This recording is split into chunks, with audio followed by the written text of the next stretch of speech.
ஒரு பொண்ணு விசித்திரமான ஒரு காட்சியை பார்க்குறா. ஒரு சின்ன நரி மாய மூலிகைக்கு முன்னாடி நின்று தன்னோட கையை அந்த பக்கமும் இந்த பக்கமும் ஆட்டி டான்ஸ் ஆடிட்டு இருக்கு.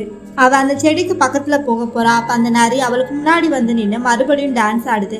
அதாவது இவ அந்த செடிக்கு பக்கத்துல போகக்கூடாதுன்னு சொல்றதுக்கு தான் ஒரு எச்சரிக்கை மாதிரி அது டான்ஸ் ஆடி காமிக்குது. அவ உடம்பு பூரா காயம் பட்டிருக்கு. அவ ஒரு பெரிய மலையில இருந்து கீழே விழுந்திருக்கா. ஆனா அதிசயமா அவ உயிருக்கு எதுவுமே ஆகல. அந்த இடத்துல அவ ஒரு பூவை பாக்குறா. அதை சுத்தி மாய மூலிகள்ல ஒரு வேலி மாதிரி இருக்கு. அவ தன்னோட கேர்பினை எடுத்து அந்த பூவை மட்டும் பறிச்சு தன்னோட வாயில வைக்கிறா. உடனே அவ உடம்பு முழுக்க இருந்த காயங்கள் எல்லாமே மறைச்சு போயிருது. இத பார்த்த உடனே அந்த நரிக்கு பதட்டமாகுது. இந்த பொண்ணு அந்த நரியை பார்த்து சிரிச்சுட்டு அதை தூக்கி தன்னோட மடியில வைக்கிறா. அப்ப அவளோட விரல் வந்து அந்த நரியோட வால் மேல படுது.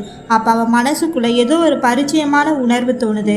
1000 வருஷத்துக்கு முன்னாடி இந்த பொண்ணு அரக்க குலத்துக்கே ராணியா இருந்திருக்கா. அப்ப இவ 9 வால் கொண்ட ஒரு நரிய உயிருக்கு உயிரா காதலிச்சிருக்கா. அதனால இவளோட இனத்து ஆட்களை இவளுக்கு துரோகம் பண்ணி இவளை கொன்றாங்க. அவ ஆன்மாவோட ஒரு பகுதி இந்த மரத்துக்கு கீழே தான் புதைஞ்சிருந்துச்சு.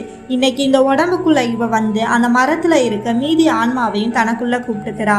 இப்ப இவ கிட்ட இருக்க இந்த உடம்பு ஒரு மார்பிஸ் பிரபுத்துவம் கொண்டவரோட மூத்த பொண்ணோட உடம்பு.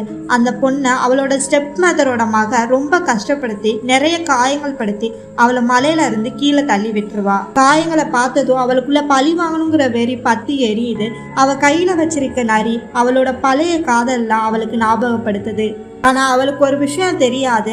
அவ உயிருக்கு உயிரா காதலிச்ச அந்த 9 வால் நரி இப்போ ஒரு சக்தி வாய்ந்த ஆலோசகரா மாறிடுச்சு.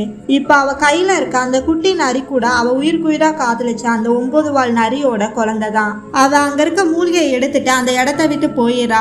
அவ போன உடனே அந்த 9 வால் நரி அந்த இடத்துக்கு வந்து தன்னோட பிள்ளைய தேடுது. அது ஒரு சொடக்கு போட்ட உடனே அந்த சின்ன நரி ஒரு சின்ன பையனா மாறிடுறான்.